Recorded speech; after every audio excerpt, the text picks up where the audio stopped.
Today, on my very first Dragon Ball Z What If, I will be injecting myself into the Dragon Ball Z timeline, possessing all the knowledge of the future of the Dragon Ball Z universe, in order to perfect the timeline and make Goku, Vegeta, and the rest of the Z Fighters the strongest of any timeline that you could possibly imagine. Today on Dragon Ball What If. Our story begins with me falling asleep watching Dragon Ball and then waking up in the Dragon Ball universe, seeing a young Goku being shot by a young Bulma. Seeing this, I immediately realize what part of the timeline I'm in and decide to interject in the moment. I introduce myself as a traveler. I reassure Bulma that Goku means her no harm and that he was just confused because he's never seen a car before and thought it was a monster. I then proceed to convince both parties that we should all go looking for the Dragon Balls, as the road ahead will be dangerous and Bulma will need all the help she can get. I then inform the group that I know who made the Dragon Balls, and that the road ahead is so dangerous me and Goku will need some training before trying to achieve our goals. I then tell Bulma that if we find the creator of the Dragon Balls, we will be able to receive more than just a single wish. Excited for the prospect of our journey, the team begins to move to the location of Kami's lookout, reaching the lookout with ease using one of the planes Bulma had hidden in her capsule box. Upon reaching the lookout, we immediately come into contact with Mr. Popo. Explaining our situation, I request that Mr. Popo and me talk privately away from Goku and Bulma. I then explain to Mr. Popo where I come from and how I know the events of the future and the dangers that we face. As I know, Mr. Popo and Kami are the only ones that can be trusted with this information, and that we will need more than one set of Dragon Balls in order to achieve our goals. Physically and telepathically hearing this, Kami is shocked and wishes to speak with me on his own. I then tell him of Porunga and the land that he hails from, known as Namek, also explaining how we'll need more Namekians in order to create more Dragon Balls to prevent the calamities that we face. Kami was shocked to hear this, but after reading my mind and searching my feelings, he would see that I am telling the truth and go along with my plan. It was at this moment that we all began our training under Kami. He would then go on to teach us how to sense energy and even let us use the hyperbolic time chamber for a few hours. After training the equivalent of 3 months, we head towards Master Roshi's island, where I know there will be a single Dragon Ball of which we can attain relatively easily. This also intrigues Goku, as the prospect of getting stronger excites him, and bringing Bulma closer to her wish.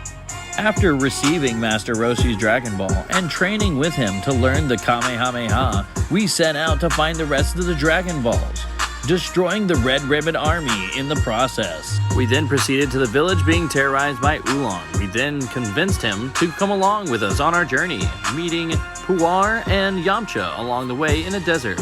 After that, we went to Frying Pan Mountain in order to rescue the Ox King's castle. Upon arriving, Goku and I used the Kamehameha we learned from Master Roshi to put the fire out, not destroying the castle as Master Roshi did in the original timeline. Seeing this, the Ox King was overjoyed and rewarded us with a portion of his wealth. Simultaneously, Goku found Chi-Chi, and then he agreed to marry her once they were older. By this point, we have all 7 of the Dragon Balls already, but in order for my plan to work, we need to take the Dragon Balls back to Kami for him to upgrade them. After upgrading the Dragon Balls, there's a few wishes I need to make for myself in order for my plan to succeed. Due to Kami's upgrade, we now have 4 wishes that we can make. The first wish is to turn me into a Saiyan just like Goku, so that I can benefit more from our training. The second is for me and Goku to unlock the Super Saiyan transformation. The third wish will be for me and Goku to learn the Kai Kai technique so that we can transport ourselves to locations without having to sense the energy. And our last wish will be for the Dragon Balls not to scatter after every summoning. Upon hearing that I used all 4 of the wishes, Bulma will be a little bit mad, but after hearing that the upgrade makes the Dragon Balls usable again after only a few weeks, and that they don't scatter, she doesn't have to go find them and she only has to wait a few weeks to get her wish. After having the dragon unlock our Super Saiyan transformations, me and Goku train in the Hyperbolic Time Chamber in order to perfect control over this new form. After training for a few months on the inside of the time chamber, which was really only just a few hours on the outside of the time chamber, me and Goku emerged with perfect control over our Super Saiyan transformations. It's now time for Goku and I to travel to Yardrat in order to learn true spirit control. That way we can utilize techniques like forced spirit vision, instant transmission, gigantification, and making copies of oneself. After a few weeks of training, we received word from Kami that the Dragon Balls are ready for use again, and Bulma is requesting to make her wish. Goku and I use the Kai Kai ability to transport ourselves back to the lookout in order to speak with Bulma. We then summon Shenron in order to make a few wishes for ourselves before Bulma. The first wish is that a hyperbolic time chamber be created on Yardrat for us to cram all the training in a very short time.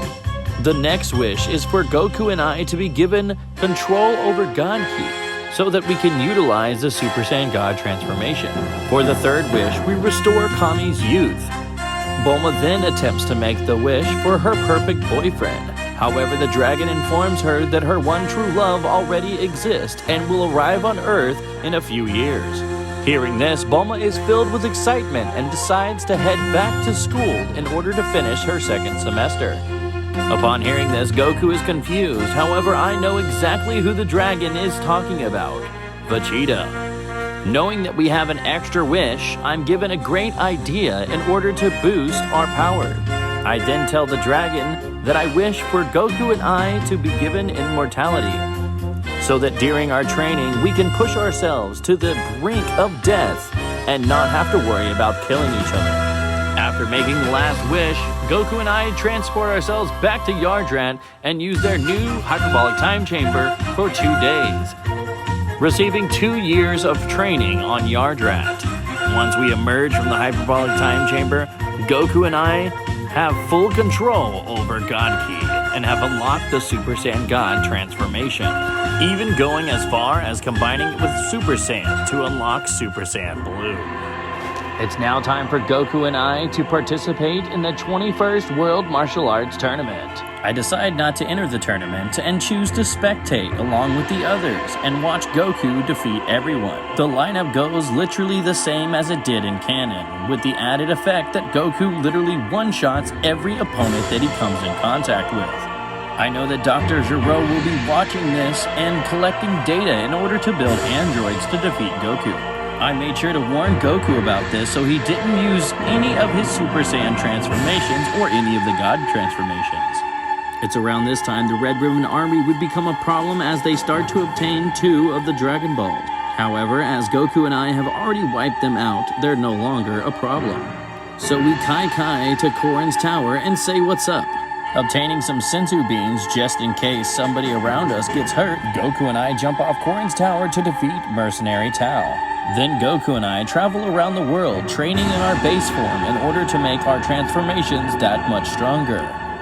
After 3 years, the 22nd World Martial Arts Tournament takes place, where Tien Shinhan is destined to fight Goku. However, at this point, Goku is far too strong for Tien. He one-shots him out of the ring, not showcasing too much of his power. Of course, once again, I choose just to spectate and not participate in this World Martial Arts Tournament to allow Goku to have the spotlight. It's around this time that Tambourine attempts to kill Krillin. However, I'm there to stop and defeat Tambourine. Showcasing power that far surpasses him in strength, he flees in fear and leads me directly to the evil King Piccolo. I tell Goku to keep Piccolo busy while I Kai to Kami's lookout in order to bring Kami back to the battle. Although it was only a few seconds I was gone, King Piccolo has already been defeated by Goku and is lying unconscious. Kami then attempted to use the Mafu Ba in order to seal Piccolo away.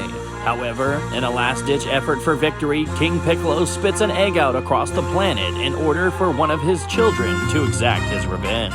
In doing this, the evil King Piccolo used up the last of his life energy and died right there. It was at this moment that Kami told us we should go after the egg and destroy it. However, I informed Kami that this Piccolo Jr. will not be as evil and will be a great ally in the future. After our victory, we return to Kami's Lookout and train for 3 years in preparation for the 23rd World Martial Arts Tournament. This is where Goku finally meets Chi-Chi again, where she thanks him for putting out the fire around her father's mountain.